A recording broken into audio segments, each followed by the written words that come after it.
Hi, my name is Glenda Harrison. I'm your instructor for Sociology 101 this summer. And we will be looking at different parts of the book, different sections.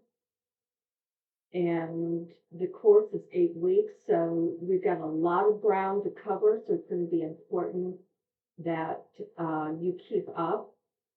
Please communicate with me if there's any issue that you are having.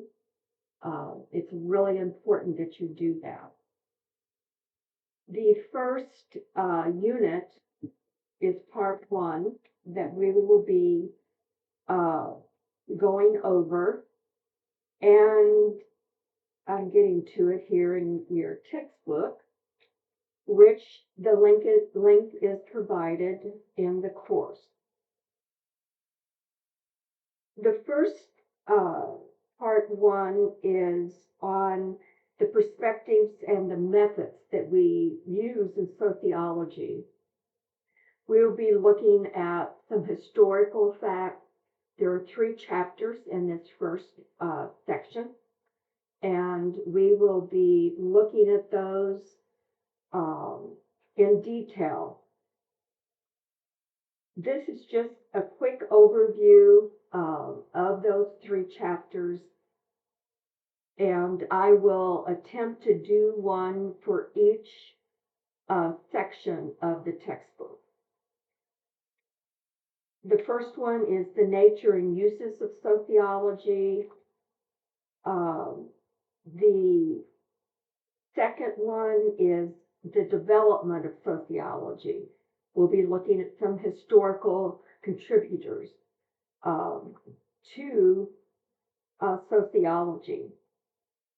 And then the third one is the methods of study in sociology. This is where we'll be reviewing the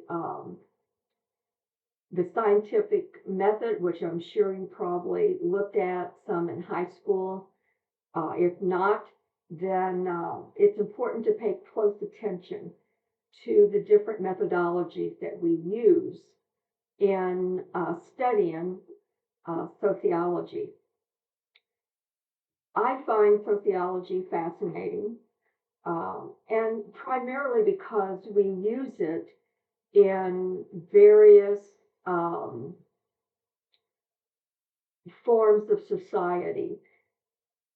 All the policies and the laws that we have, many of them are based upon research that has been done, whether it be in the field of criminal justice, sociology, psychology, are an interdiscipline approach in studying and in publication. But first, we're going to go back and look at the historical perspective of sociology. And this is, even though many of the leaders, the early leaders or founders, were sometimes referred to as armchair philosophers. And this was particularly due to the fact that they were all part or came from a wealthy social class. They still created the environment for seeing the world around them in a different light. As we continue this course, in almost every chapter, there will be certain names reappearing, such as Durkheim, Weber, Marx, and C. Wright Mills. Du Bois, Webb Du Bois, was the first African American to receive his doctorate from Harvard. Kind of an interesting little trivia note is that he was given many awards throughout his lifetime, but sadly, because he was Black, many times he was not even allowed inside of the conference center or the facility where they were going to give the award. because he was Black. There was one particular time that he was receiving an award, and he had to actually enter through the Black servants' quarters in order to receive that award. We will look at leadership in sociology, and many of the historical figures were considered to be influential leaders in sociology, including those um, who were among the first to study society using scientific methods. Some of those that contributed to this area were Auguste Comte, who is considered the father of sociology. Comte was one of the first to apply the scientific method to the study of society. Another heavy contributor was Harriet Martineau. She was considered the first female sociologist, and she also translated Comte's work from French to English, making his teachings more accessible. Another one is Max Weber. He was a German sociologist, and he was known as the founding father of the social sciences. Weber's work was influential in shaping the academic discourse on authority, making it legitimate, um, and to make it acceptable uh, in the field of sociology, or what was going to become the field of sociology. Uh, George Simonal was considered a founder of the German language sociology. His work contributed to the sociology of culture, cities, conflict, and emotion. Herbert Spencer was one of the first to think of sociology, of social life, as a social system. Spencer viewed societies as organisms that evolved similar to living species. Uh, Emile Durkheim, he will be one that you will see also throughout this course. He was a French sociologist who proposed a theory of structural functionalism, which viewed society as an organism. Durkheim also conducted the first real uh, study, and it involved suicide. Um, the numbers were gathered across the globe, and he orchestrated and developed uh, a study from those results. And he actually published it into a book, and it was called Suicide. George Herbert Mead, he was a pioneer of the symbolic interactionism. Mead's research on self-development and socialization led him to conclude that people create a sense of self through interactions with others. He was a major contributor. There's been some criticism uh,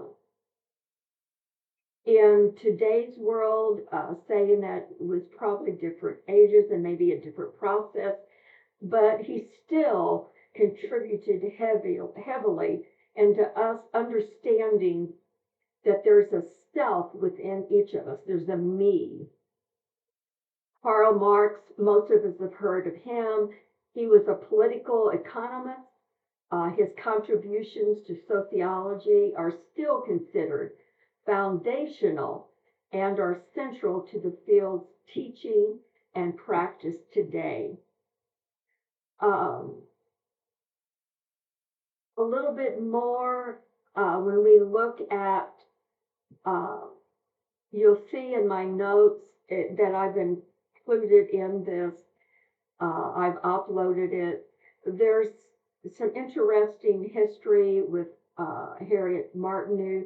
She actually traveled to the United States and did a major study of the prison system here in the United States and how we um, treated our prisoners. And it's quite enlightening that she was the first one to actually do this. Um, some others, uh, again, we looked at Comte, Harriet Martineau studied prison reform, as I mentioned, religious freedom, women's rights, and workers' rights. Another one that I just happened to think of that I did not include in my uh, transcript was Jane Addams. And she actually started or co started the first women's shelter in Chicago, and she called it Hull House. And it still functions today. It's She was a fascinating person also.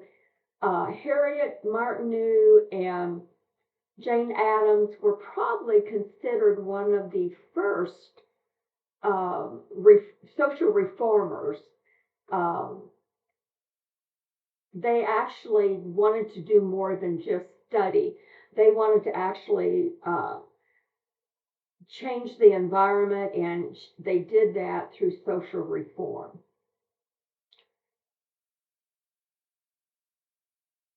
Then we look at the sociological perspective. What exactly does the sociological perspective concept mean in relationship to sociology? As sociologists, we study and attempt to understand human behavior within a broader environment or within a social context. Uh, Santos directs our attention to this concept by viewing it as a mindset in regarding connecting individual experiences with social relationships. She also sees um, social psychology as a lens we view society through based upon various sociological theories. In sociology, we will focus on 5 different approaches and understanding the world around us and how various social groups and organizations relate to us and our place within those spheres. Next, let us view these theories through our sociological lens. Within sociology, we look at these different theories: the functionalists, the social conflict, the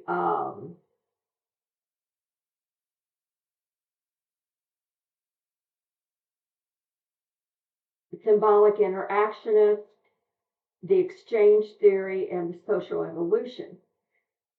Now, we divide these up into uh, macro sociology, which is the symbolic interactionist, um, and the exchange theory are two of the micro sociologies. The macro sociology is the functionalist, the social conflict, and the evolutionary theory. And the functionalist uh, theory looks at society that it keeps in a balance. Um, they look at For an example, in a macro approach, the theorist would view prostitution from a societal perspective. Researchers would review the healthcare costs for prostitutes and the impact of on health and economic costs for society as a whole. And or they would look at the various reasons individuals enter this line of work. Again, the symbolic interactionist utilizes a micro approach. An example, researchers would study the possible reasons an individual entered the lifestyle of prostitution. Was it a choice, or was it something that they uh, fell into because they were homeless? We find a lot of runaways um, that tend to utilize or end up in prostitution in order to just survive. Um, the exchange theory is another micro approach, uh, and individuals make choices, whether consciously or unconsciously. They will measure the cost and benefit of uh, an issue or the choice they have to make. In fact, they can utilize the cost and benefits even in what direction to go to. Do I ask this person, or do I feel like that this person would be safer to ask? Um, Most of us have probably have been driving, especially before GPS became so um, available. And I definitely remember those times that, we'd be driving and we'd realize that we made a wrong turn. Well, how do we get back, or where are we at? And you would stop and think, as far as safety wise, where would be a good place to ask for directions.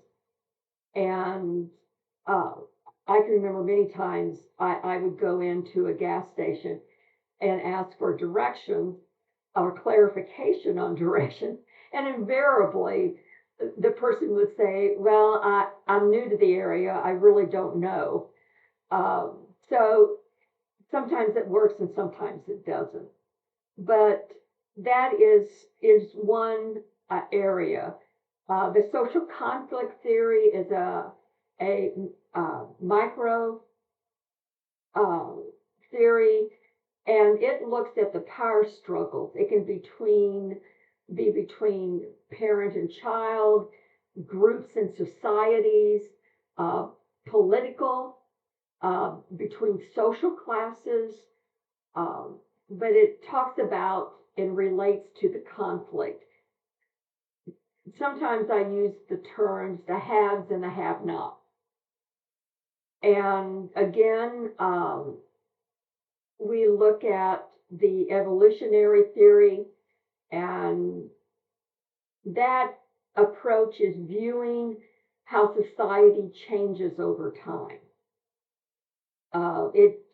It kind of looks at some of this theory is it does not allow for negative outcomes of the concept, which is survival of the fittest. Now, I want to go back and I want to look at the functionalist a little bit more. Um, the functionalist, if we look at a biological example, that our bodies, the different components of our body works together. If one is not functioning, like if our heart is not functioning good, then it's going to affect the brain, it's going to affect the other organs in our body. So the functionalists believe that theorists believe that there's a balance in the social system.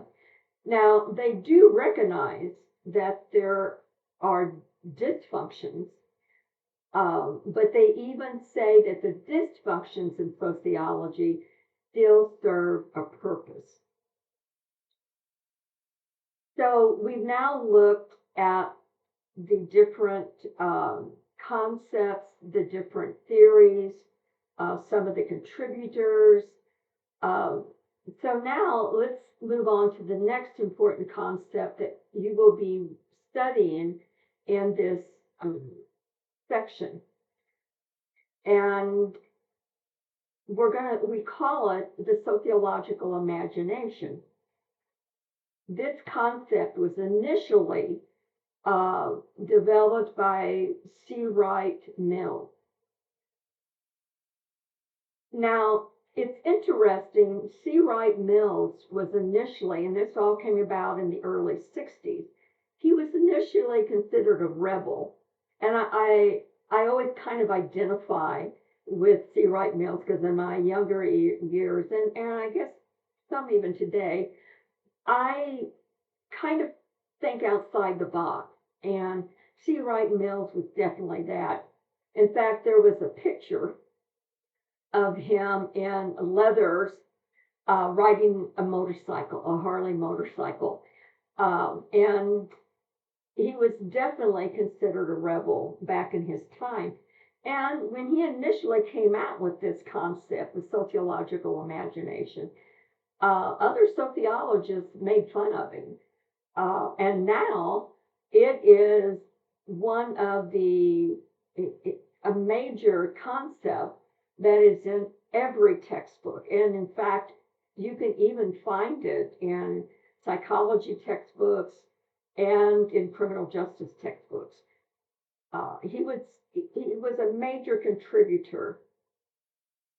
Now, we're going to look at a definition by another sociologist, and according to Amy Crossman, and I'm going to read this, the sociological imagination is the practice of being able to think outside ourselves away from the familiar routines of our daily lives to look at them with fresh, critical eyes.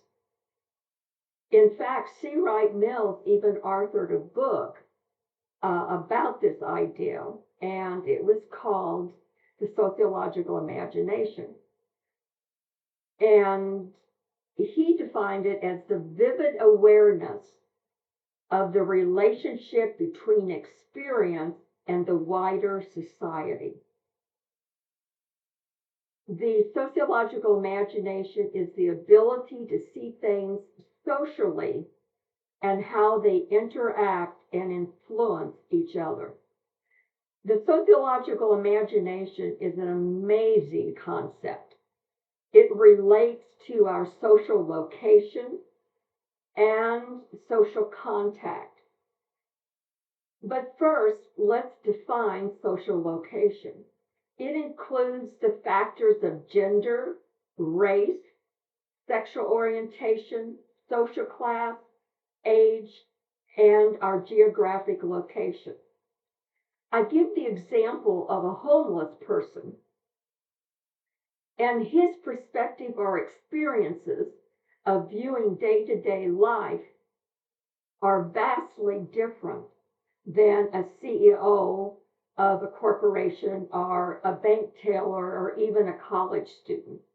The homeless person's interactions and what is important to them and how they view their society or where they're at, the geographic location, and their day-to-day interactions are going to be so different from the CEO. The CEO is not worried about where they're going to sleep that night. If it's cold and if there's a blizzard, then they're going to want to try to get into some type of a shelter, a homeless shelter. And it makes a lot of difference. They have to get there early enough to get in line in order to be able to get in.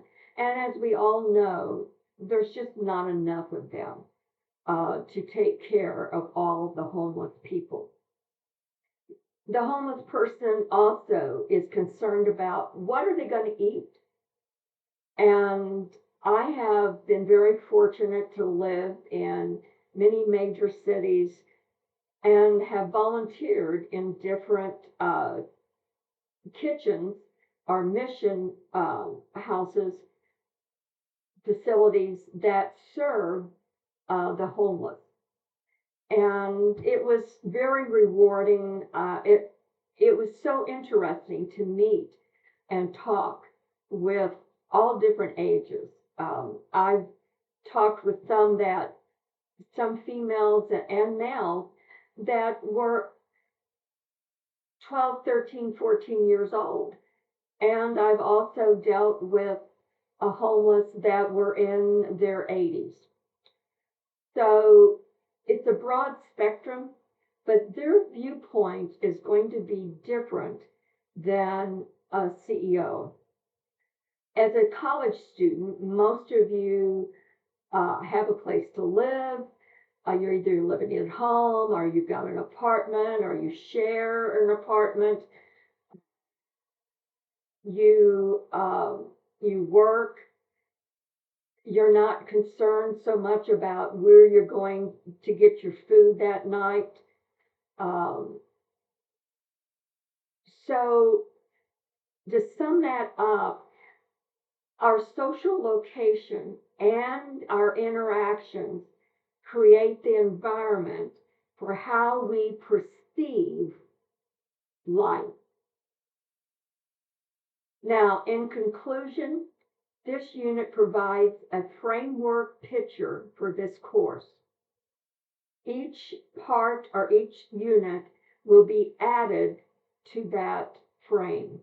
We will be constructing a picture of society throughout this class, whether it's from a symbolic interactionist perspective or a structural functionalist perspective or social conflict perspective.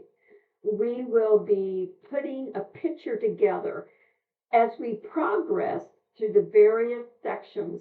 We will be adding another piece to our puzzle. At the end of the semester, you will have a full picture of sociology and why it is important to understand each piece of the puzzle and how it fits all together. I want to thank you very much for viewing this, and please go into your chapters, read in detail, look at the discussion questions before you start reading, and then highlight those areas of the discussion questions so that you will have in mind exactly what you need to pay attention to specifically in that chapter. I hope you have an interesting section. I hope you enjoy reading it. The book is pretty down to earth. It has good examples, and always feel free to email or telephone me with any questions or comments. Thank you.